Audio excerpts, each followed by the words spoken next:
Now, you've probably found it almost impossible in the last month or two to avoid hearing about inflation. And this is the thing that's coming, and it is coming. It's 1,000,000% coming. And not because of a war, not directly because of a war or whatever it is. The reason the inflation is coming is because it's designed that way. Inflation is the bank's payday, basically.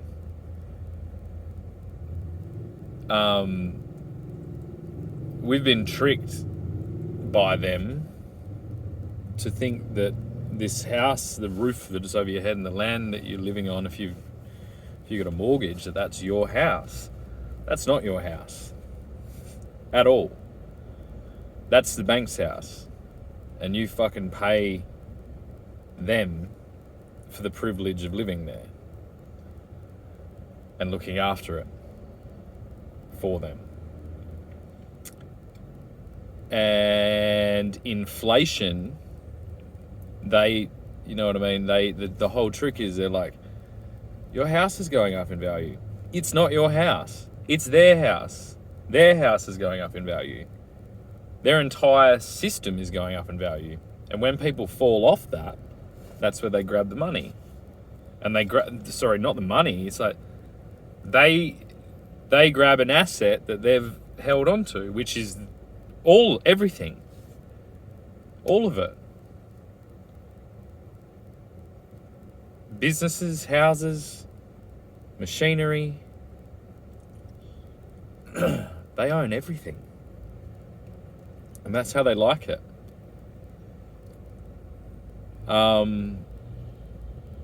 It's just a trick that you own it. If they have so much sway over that, how that entire thing moves, the monstrosity that they have created. The entire paradigm that we live in exists because of that. It's not like they're not just a part, like they made it like that. On purpose. And it's like, I'm sure in the beginning it was just, businesses are made to make money. Theirs is just really fucking good at it. Like, really good. Now, the only thing to combat something like that, if you think about a really good machine, right, is to build a better one. And that's it. You can, you know what I mean? Bar like trying to break their machine, which fucking good luck doing that. You're not going to do that. But what you can do is build a better machine. And like a ship that's stranded at sea, holding up your little reflective mirror. Can I get it to do it? Not quite. Oh, there it is. You blind them with that. You say, hey, look, we made a machine like yours, except it's fucking way better. And it's fixing all the problems you keep telling us that there are. And everyone owns it. Isn't it great? It's fucking way better than your machine. But we're just playing the same game you're playing. We're not connected to you in that. We didn't borrow money from you.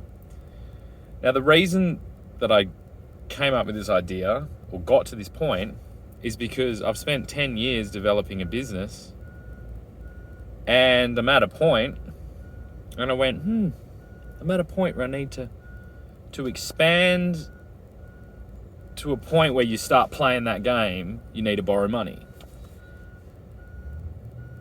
And that got me thinking. I was like, why the fuck is that? Why do you have to borrow money or risk or be financial, whatever those things are, to build something that's better. That's inherently crippling of innovation. You know, some get through, but they're owned by that stage. If you think of the big advances that have come through, they're owned, and a lot of them in the last decade, they're using the same model that the banks use. This Facebook, Google, whatever they are, they're using the same model. Because it is the same model, because the bank owns it.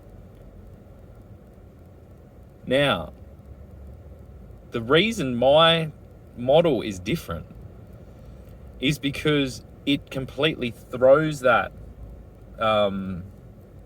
system on its head, uses the technology and the distribution that we have now that was not available. This is why this couldn't have existed. It's still hard because they still control quite a lot of it. But basically what it is, it's like, the whole concept of what I'm saying is like, hey, here's an idea. It's not viable, but everything around it works.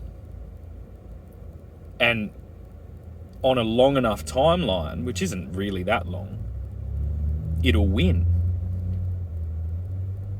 Because we know we're coming up against these troubles. Even if we're not, even if climate change is bullshit, it's just cheaper. It's a better use of the land, it's a better use of the resources, it's just better. It's a better machine. And the exciting thing is, like, you know, mine's to do with glass, because that's what I've done my entire life. I'm entrenched within that material, and so that was where I looked at it from. But if the idea works, then think of, like, it's what the idea of, like, a stock market is, right? Like, a stock market is this is supposed to be like what I'm saying. But the reason a stock market doesn't work is because it's based on money, and then you're playing their game. What if it never was about money, about how much money it makes? Because the only reason you need to make money is so you can repay the banks. What about if it just meets everyone's needs? So if you compare it to things, it's like a worker through my model gets paid more. The glass ends up being cheaper. It's more sustainable. It will beat them down the line every time. It's clean. It has a better, like, PR marketing aspect just to do with that. The fact that it's a new crazy concept that's like basic, like a crowd-funded takeover of a finance-controlled thing. It's like that sells itself. And then they can all do that. And then where are the banks left in that? It's like they're borrowing money and land and all these things. It's like they're going to need shit. And if all the resources goes this way, and this isn't like, it's not communist. I'm not saying, hey, government, you own it. No. It grows. It's like, right, we need a small group of people to get this to this level, and we make a fucking lot of noise while we're doing it. So everyone knows. We make it a really big deal, so that if these companies just try and go in, we're like, hang on, we fucking did this. We're doing this. Don't try and start now. You had plenty of fucking time to do this. They can and will try to do it. But it doesn't matter. It's like, it's written in the history books where it started and how it started. And that's the important thing. And that's where, bar everything I've said being deleted, that's what we didn't have. you had word of mouth, you could say, oh, this guy came up with it. It's documented. It's already there. The idea is there. You know, the idea to start a campaign to bring this into life is there. I'm doing it right now. And so my question to any of the companies that may have not done it's like, why didn't you do it? Why? We get on this level, the lower down level, we get told how we need to, you know, chip in and turn our lights off, all these things to try and fix this global problem. And it's like, why wasn't it getting fixed at the real points that it can actually get fixed? If you understood how much energy it takes to produce glass at the way we're doing it now, you'd like, it's ridiculous. It's insane. You're melting sand at very high temperatures and turning it into, it's the same with steel. Same with a lot of high temperature. Anything high temperature, you basically like, it's a fire. It's a big fire, constantly running. And with, you know, there's another big fire that's constantly running. It's shining on me now. I think we should start using that. And not through some stupid solar panels on your roof that you only get 20% of it. It's like, we want the heat from that. The hotness. I can feel the heat now. If I move from the sun to the shade, the temperature difference is crazy. And all you need to do is get a mirror, like we're going to do to the companies, and reflect their monopolistic ideas back at them. We're going to do the same with the sun. Archimedes came out with it fucking years ago.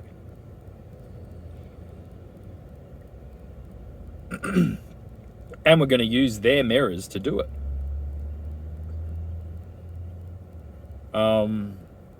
Because they're spurting mirrors out at the, you know, most affordable prices they've ever been. So why wouldn't we use... Think about it, this is like, all right, fossil fuels are running out, all this stuff, right, we make a thing out of fossil fuels that potentially can make itself. Why aren't we doing that? Like, we may as well do it now. A machine that makes itself.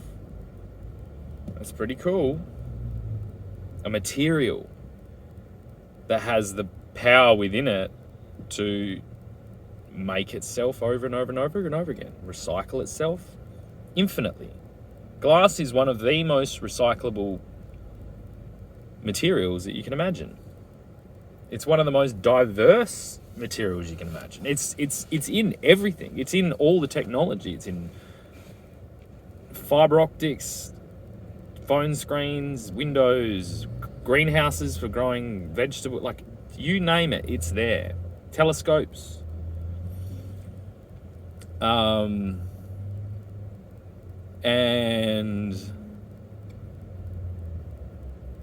yeah, it's just the way forward. And the problem is when I got enough into it, spent enough time in it, I realized that it's not to do with anything but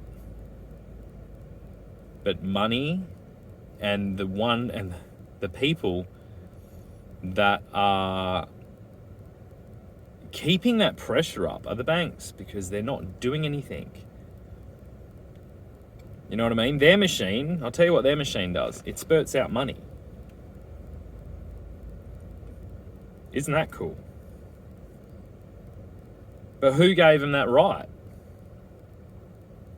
Who went, oh yeah, you guys have the thing to make money. And that's how it works when you get into it. It's like they literally just make it. just exists. As soon as they lend it to you, it exists. Which isn't necessarily a problem, but when they're charging you for it and then also creating an entire system that has roads back to them, piling into their coffers. I'll give the one caveat would be, it's like, all right, you built a really good machine that makes a lot of money. It's like, what the fuck are you doing with it?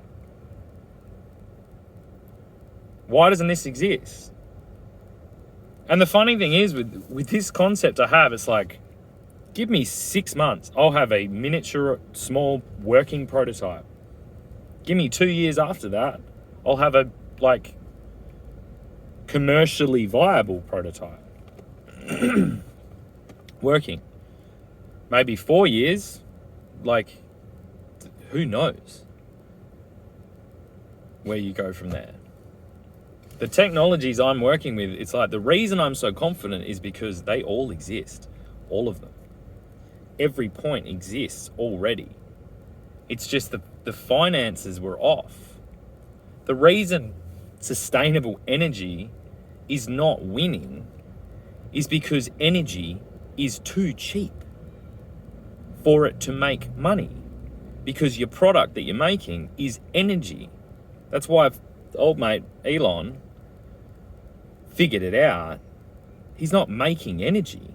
He's selling luxury fucking sports cars. That's how you do it. I mean, there's lots of things that he's, that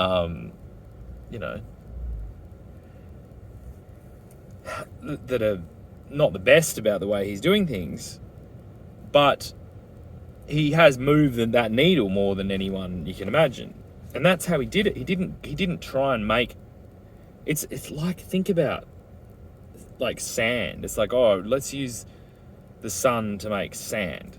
No, there's sand everywhere. We don't need it. There's energy everywhere right now. That's why we're in this paradigm, because the energy is cheap, especially wholesale electricity. It's like, that's not the place to try and get to adapt these technologies because there's no money there. It's the old ice to Eskimos. It's like, fuck, you do that. The reason these technologies aren't happening is because we've fixated on electricity. That's the only thing we can do. It's like, we make electricity from the sun. No.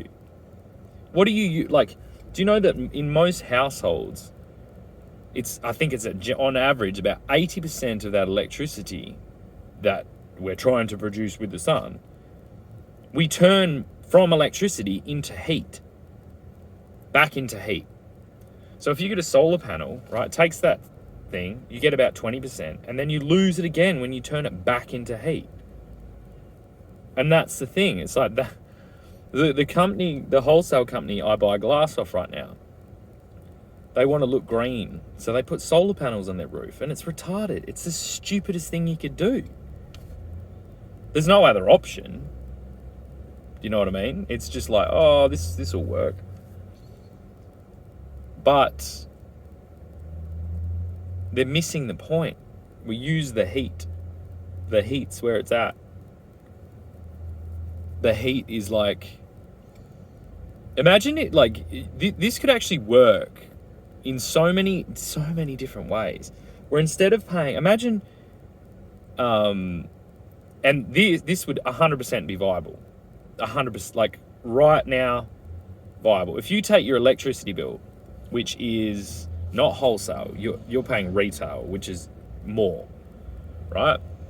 Imagine, this is where we could have a green solution right now. Instead of everyone having a hot water system on their roof, which is a consumer product made for consumers to do. With that, they work really well. I'm not bagging them that much. But imagine you just had, in a suburb, you just had a big one of these that just collected the heat. Just kept water at the perfect shower temperature. Tons of it. And then distributed it. And you paid like a hot water bill. Instead of an electricity bill, you paid a hot water bill. That could exist right now.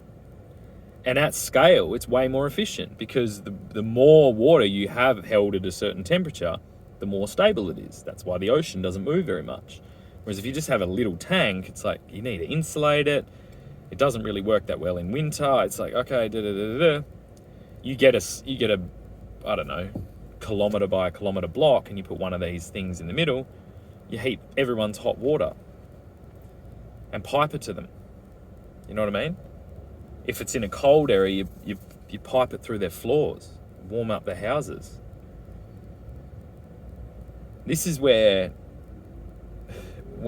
and this is again where the banks come in.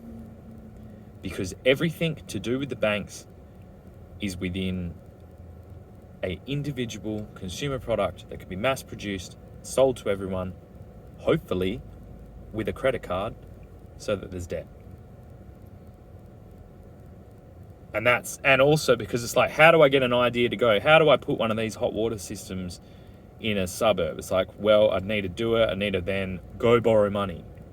Right. That's where it goes wrong. Because they don't want that. One, they're probably not going to lend it to you. And two, then you're just stuck paying them. Why do I have to pay a tax to a bank to develop an idea that potentially saves the world? Why is that the paradigm that we live in? And that is the paradigm we live in. Why are they in the middle of it? Why isn't there like national competition every year for these types of technologies? Why aren't there active like experimental communities and things going on? And there's two reasons. It's either because it doesn't exist or because the banks are stopping it.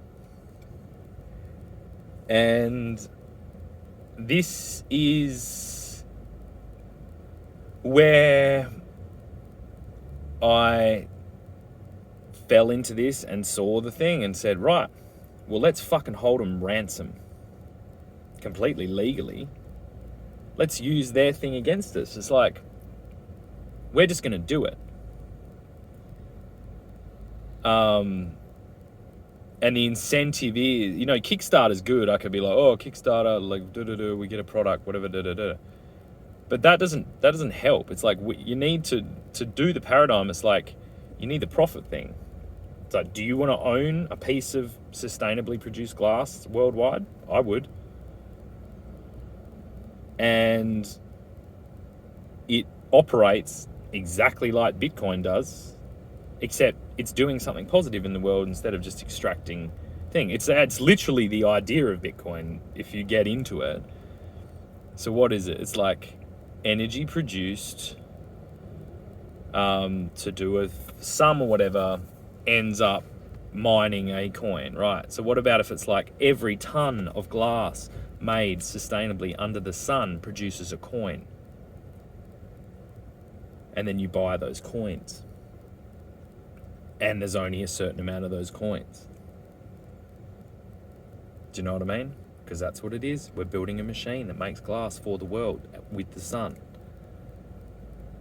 And the ownership of that will be divided up into coins. So right now, say theoretically, because this is all this is, just an idea of theory, say right now there's 1 million coins. And they're all worth 1 cent or whatever it is. What's that?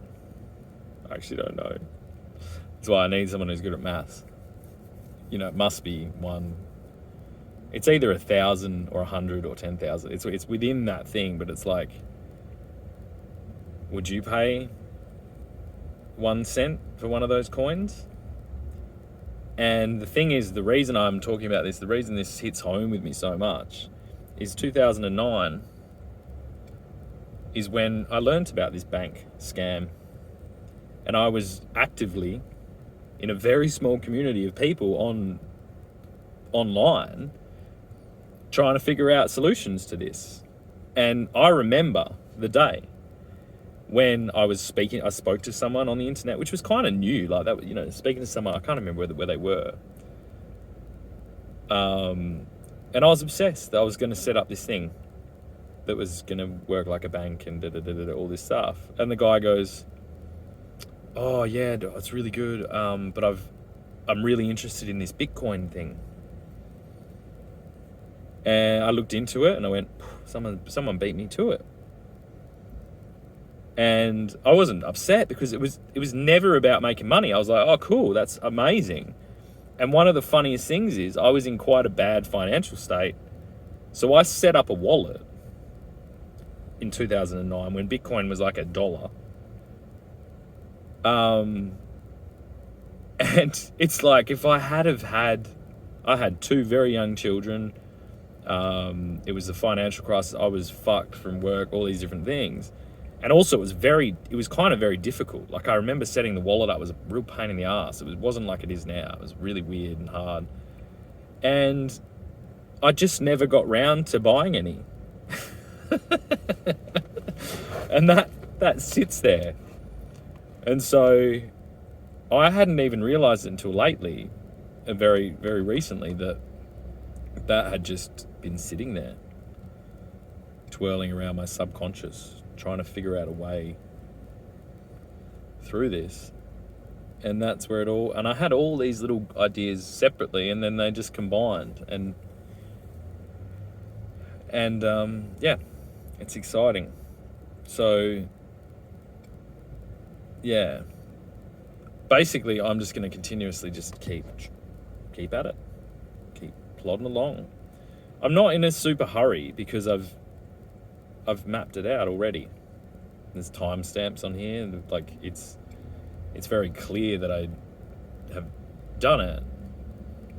But I'm just gonna nice, calmly just keep trying to just keep plugging away at this. So yeah, I'd appreciate any comments or anything basically to do with it. Have a chat. Because these early days are exciting. I've been here before. And if you think someone might be interested in it, share this video, and yeah, have a good one. Just got good old Maccas as well.